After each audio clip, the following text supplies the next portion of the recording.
I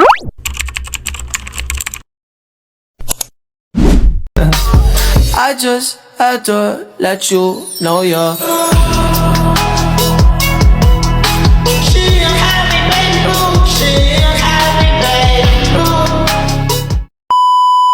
Selamat malam semuanya, perkenalkan saya Anggun Adkita Dwi Malasanov dari Program Studi Teknologi Rekayasa Otomasi Angkatan 2024 dengan NIM 4403246-2001.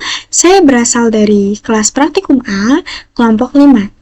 Pada kesempatan kali ini, saya akan mempresentasikan hasil praktikum dari mata kuliah Praktikum Sistem Embedded dengan topik GPIO dan Digital Input-Output. Pada presentasi kali ini, saya akan menjelaskan mengenai konsep dasar dari GPIO pada mikrokontroler, seperti konsep dasar GPIO, arsitektur internal GPIO, mode output push-pull dan open drain, mode input pull-up dan pull-down, konsep debunch, encoder kuadratur, keypad matrix, serta perbedaan framework STM32 dan ESP. Saya juga akan memperlihatkan demonstrasi hasil praktikum yang telah dilakukan.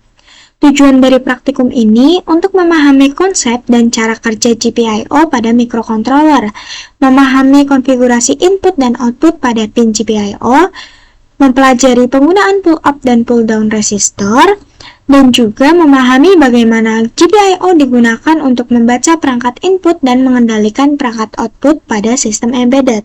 Langsung saja kita mulai ke pembahasannya. GPIO adalah pin pada mikrokontroler yang dapat dikonfigurasi sebagai input ataupun output. Sebagai input, GPIO digunakan untuk membaca sinyal dari perangkat eksternal seperti tombol atau sensor. Sedangkan sebagai output, GPIO digunakan untuk mengirim sinyal dari mikrokontroler ke perangkat lain seperti LED atau relay. Dengan adanya GPIO, mikrokontroler dapat berinteraksi langsung dengan perangkat eksternal dalam sistem embedded. Selanjutnya ada arsitektur internal GPIO. Setiap pin GPIO pada mikrokontroler memiliki beberapa komponen internal. Yang pertama, input buffer yang berfungsi untuk membaca sinyal dari perangkat eksternal. Kemudian output driver yang digunakan untuk mengirim sinyal dari mikrokontroler ke perangkat luar seperti LED. Selain itu terdapat juga pull-up dan pull-down resistor yang berfungsi menjaga kondisi logika pin agar tidak berada pada kondisi floating. Seluruh konfigurasi pin GPIO ini dapat diatur melalui control register pada mikrokontroler. Di sini terdapat gambar arsitektur GPIO. Pada gambar di slide ini terlihat contoh board mikrokontroler beserta susunan pin GPIO di sisi kanan. Pin-pin tersebut dapat digunakan sebagai input untuk membaca sinyal dari perangkat luar atau sebagai output untuk mengendalikan perangkat seperti LED, sensor, atau modul lainnya. Melalui pin GPIO ini, mikrokontroler dapat berinteraksi dengan berbagai perangkat pada sistem embedded. Mode output GPIO. GPIO dapat dikonfigurasi sebagai output dengan dua mode utama, yaitu push-pull dan open drain. Pada mode push-pull, pin menggunakan dua transistor internal. Konfigurasi ini juga memungkinkan pin menghasilkan logika high maupun low secara aktif. Mode push-pull biasanya digunakan untuk mengendalikan LED atau sinyal digital. Sedangkan pada mode open drain, hanya transistor yang terhubung ke ground yang aktif. Ketika pin berada pada kondisi floating, sehingga memerlukan resistor pull-up untuk menghasilkan logika high. Mode ini sering digunakan pada komunikasi I2C atau sistem bus bersama. Lalu ada mode input GPIO. Ketika GPIO digunakan sebagai input, biasanya diperlukan resistor untuk menjaga kondisi logika pin agar tidak floating. Terdapat dua konfigurasi utama, yaitu pull-up dan pull-down. Pada pull-up, resistor menghubungkan pin ke VDD sehingga kondisi default pin adalah high. Ketika tombol ditekan, pin akan terhubung ke ground sehingga terbaca low. Sedangkan jika pull down, resistor menghubungkan pin ke ground sehingga kondisi default pin adalah low. Ketika tombol ditekan, pin akan terhubung ke VDD sehingga terbaca high. Resistor ini dapat berupa internal resistor di dalam microcontroller maupun external resistor pada rangkaian. Konsep debounce. Push button sering menghasilkan fenomena yang disebut dengan bouncing. Bouncing adalah perubahan sinyal naik turun dalam waktu sangat singkat ketika tombol ditekan. Akibatnya, satu kali penekanan tombol dapat terbaca beberapa kali oleh microcontroller. Untuk mengatasi hal tersebut digunakan teknik debounce. Beberapa metode debounce antara lain ada delay, timer, atau state machine. Dengan teknik debounce, satu kali penekanan tombol hanya akan terbaca satu kali secara stabil oleh sistem. Encoder kuadratur. Encoder kuadratur digunakan untuk membaca arah dan posisi rotasi. Encoder memiliki dua sinyal utama, yaitu channel A dan channel B. Perbedaan fase antara kedua sinyal ini digunakan untuk menentukan arah putaran serta jumlah langkah rotasi. Encoder juga sering digunakan pada sistem seperti motor control, robot, dan sistem kontrol posisi. Keypad matrix. Keypad matrix merupakan metode untuk membaca banyak tombol menggunakan jumlah pin GPIO yang lebih sedikit. Keypad terdiri dari baris dan kolom, dan microcontroller membaca tombol menggunakan metode scanning baris dan kolom. Dengan metode ini, banyak tombol dapat dibaca tanpa harus menggunakan banyak pin GPIO. Lalu ada active high dan active low. Perangkat digital dapat bekerja dengan dua jenis logika, yaitu active high dan active low. Pada active high, perangkat aktif ketika sinyal berada pada kondisi high. Sedangkan active low, perangkat aktif ketika sinyal berada pada kondisi low. Pemahaman konsep ini penting agar kita dapat memahami cara kerja rangkaian digital dengan benar.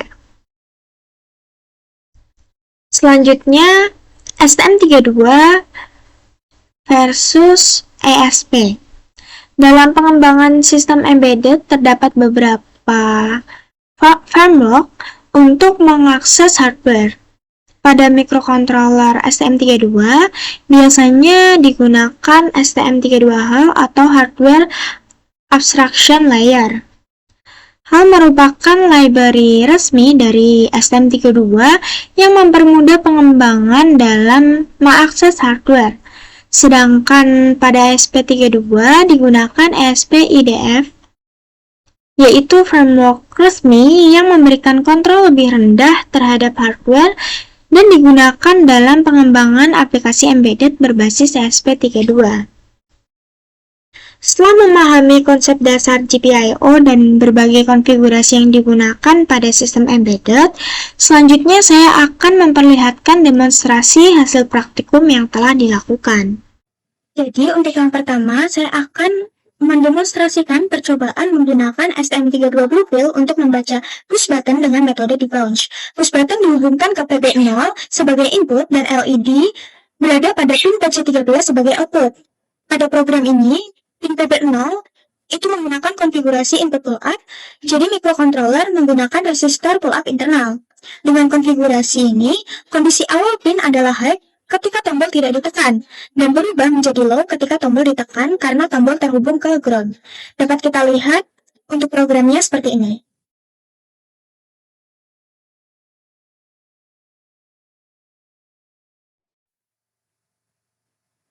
Nah, pada program ini, LED PC13 bersifat active low, sehingga LED akan menyala saat pin bernilai low dan mati saat pin bernilai high. Di dalam program ini, kondisi tombol dibaca menggunakan fungsi digital read, jadi ketika sistem mendeteksi perubahan dari high ke low, program menganggap tombol ditekan. Untuk menghindari pembacaan ganda akibat bouncing, program memberikan waktu di bounce sekitar 50 milidetik agar sinyal tombol stabil. Secara logika, pada konfigurasi pull up, ketika tombol tidak ditekan, maka LED dalam keadaan mati. Dan ketika tombol ditekan, maka LED akan menyala. Pada bagian demonstrasi, dapat dilihat bahwa tombol PB0 ditekan, sistem membaca perubahan sinyal tersebut, lalu mengubah kondisi LED pada PC13 sehingga LED menyala sesuai logika program. Selanjutnya, saya akan menjelaskan implementasi push button menggunakan konfigurasi pull-down pada STM32.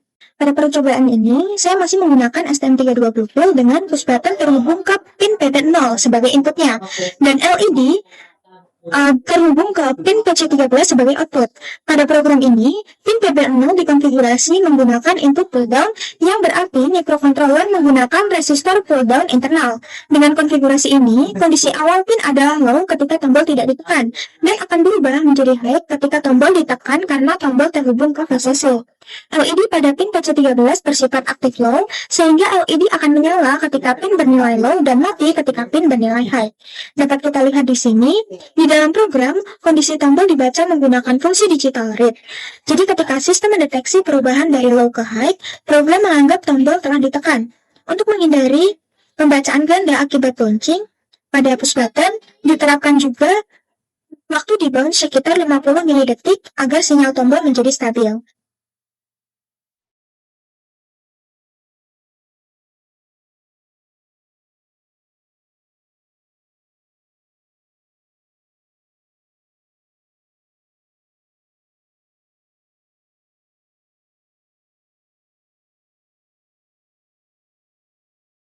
Secara logika, pada konfigurasi pull-down ketika tombol ditekan, maka LED akan menyala, dan ketika tombol ditekan, maka LED akan mati, karena pin berubah dari low ke high. Pada demonstrasi, dapat dilihat pada tombol PB0 ditekan, sistem akan mendeteksi perubahan sinyal tersebut dan mengubah kondisi LED pada PC13 sesuai dengan logika program. Selanjutnya, untuk percobaan yang kedua. Jadi di sini saya akan menjelaskan percobaan yang kedua, yaitu button debounce menggunakan ESP32 dengan konfigurasi pull up. Pada percobaan ini, push button dihubungkan ke pin GPIO 4 sebagai input, sedangkan LED dihubungkan ke pin GPIO 2 sebagai output indikator.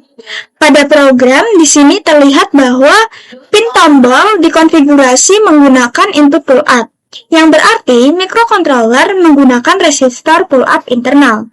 Dengan konfigurasi input pull up, kondisi awal pin adalah high ketika tombol tidak ditekan, dan akan berubah menjadi low ketika tombol ditekan karena tombol terhubung ke GND atau ke ground. Jadi di sini dapat kita lihat program dari percobaan kedua. Program ini akan dibaca ketika kondisi tombol menggunakan fungsi digital read. Jadi sistem akan mendeteksi perubahan dari high ke low sebagai tanda bahwa tombol ditekan. Untuk menghindari pembacaan ganda akibat bouncing pada push button, program digunakan metode debounce dengan waktu sekitar 50 milidetik agar sinyal tombol menjadi stabil sebelum diproses. Setelah tombol terdeteksi ditekan, program akan menjalankan fungsi untuk mengubah kondisi LED pada GPIO 2 sehingga LED akan menyala atau mati secara bergantian setiap kali tombol ditekan. Dapat dilihat di sini terdapat demonstrasi dari percobaan kedua yang sudah kami buat. Nah, di sini ketika tombol GPIO 4 ditekan atau push buttonnya, sistem membaca perubahan sinyal tersebut lalu melakukan proses debounce dan mengubah kondisi LED pada GPIO 2 sesuai dengan logika program.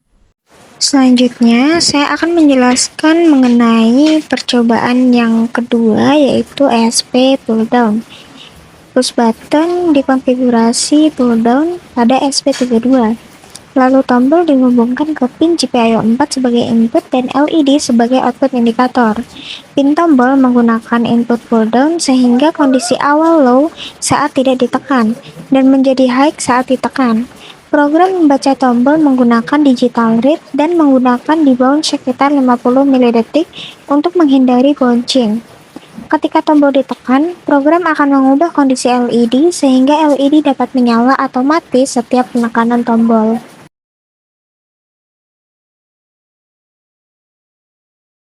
Jadi di sini saya akan menjelaskan mengenai proyek yang sudah dibuat. Pada sistem ini digunakan ESP32 sebagai mikrokontroler utama, satu push button sebagai input, serta 4 LED sebagai output indikator. Push button dihubungkan ke GPIO 4, sedangkan keempat LED dihubungkan ke beberapa pin GPIO yaitu GPIO 2, GPIO 16, GPIO 17, dan GPIO 5 sebagai output.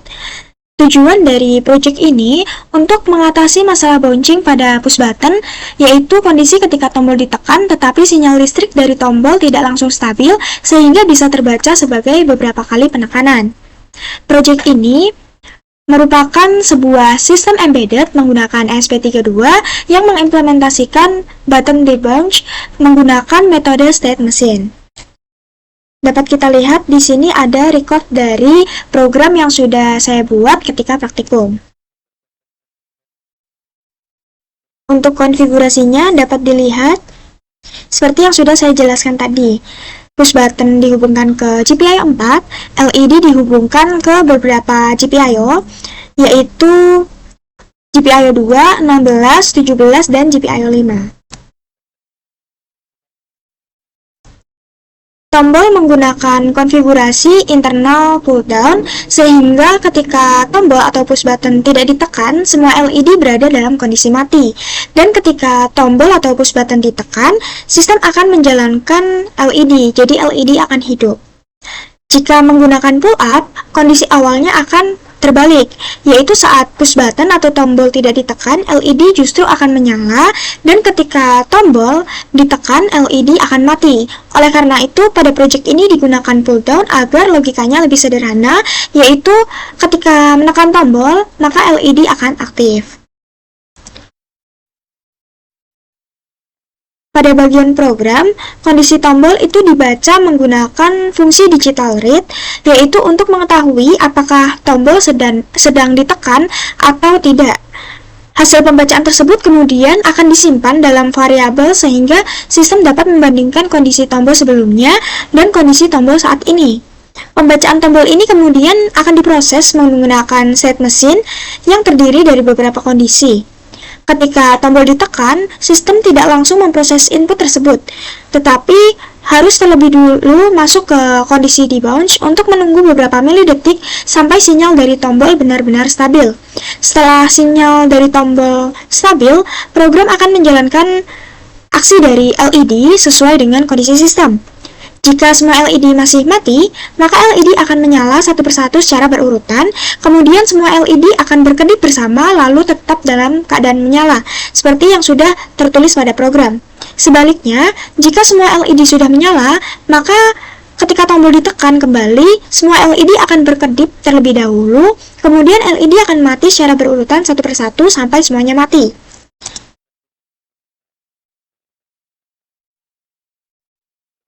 Dapat kita lihat cara kerjanya di program yang sudah kita buat.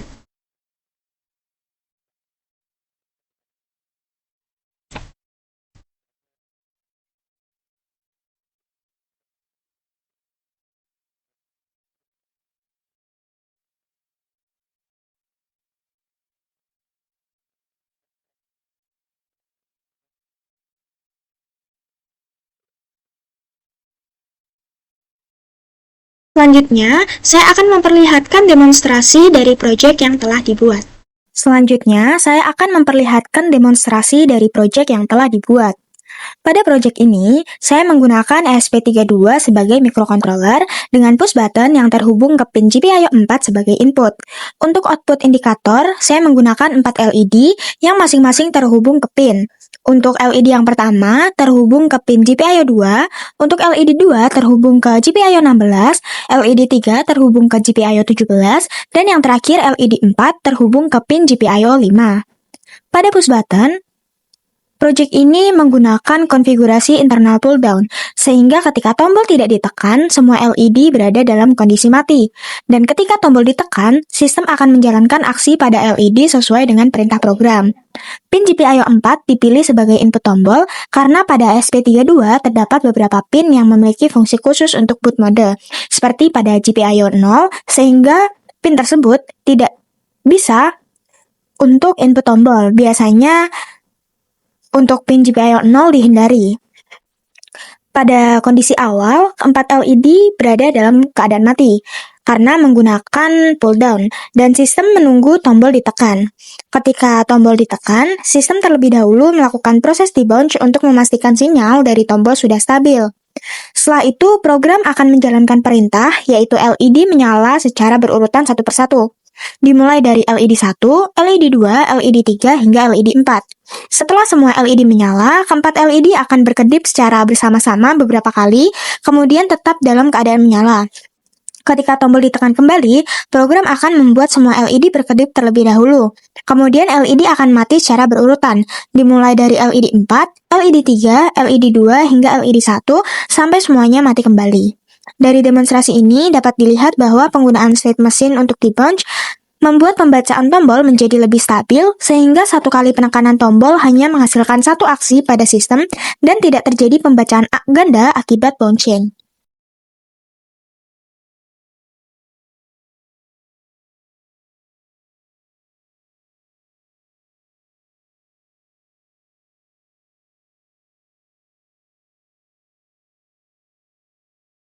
Dari praktikum ini, dapat disimpulkan bahwa GPIO merupakan komponen penting pada mikrokontroler yang berfungsi sebagai antarmuka antara sistem digital dan perangkat eksternal. Melalui konfigurasi mode input dan output, mikrokontroler dapat membaca sinyal dari perangkat seperti tombol atau sensor serta mengendalikan perangkat seperti LED.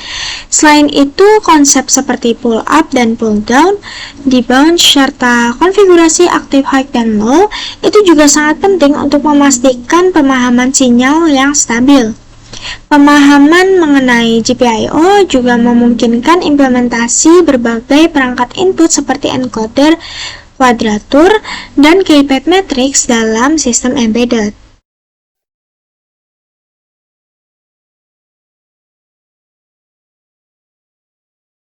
Selama pelaksanaan praktikum, terdapat beberapa kesulitan yang dihadapi, salah satunya adalah beberapa komponen yang digunakan kurang stabil, sehingga rangkaian terkadang tidak bekerja sesuai yang diharapkan. Hal ini menyebabkan LED atau tombol kadang tidak merespon dengan baik. Untuk mengatasinya, dilakukan pengecekan ulang pada rangkaian dan penggantian komponen yang bermasalah, sehingga sistem dapat berjalan dengan lebih stabil. Selain itu, terdapat juga beberapa kesulitan pada pembacaan tombol akibat bouncing, sehingga satu kali penekanan tombol dapat terbaca beberapa kali. Masalah tersebut dapat diatasi dengan menggunakan teknik debounce agar pembacaan tombol menjadi lebih stabil.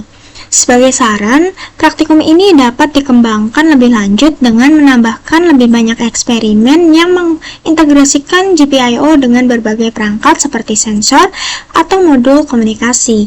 Dengan demikian, kami dapat lebih memahami bagaimana GPIO digunakan dalam pengembangan sistem embedded secara lebih luas. Mungkin itu saja yang dapat saya sampaikan, kurang lebihnya mohon maaf dan terima kasih.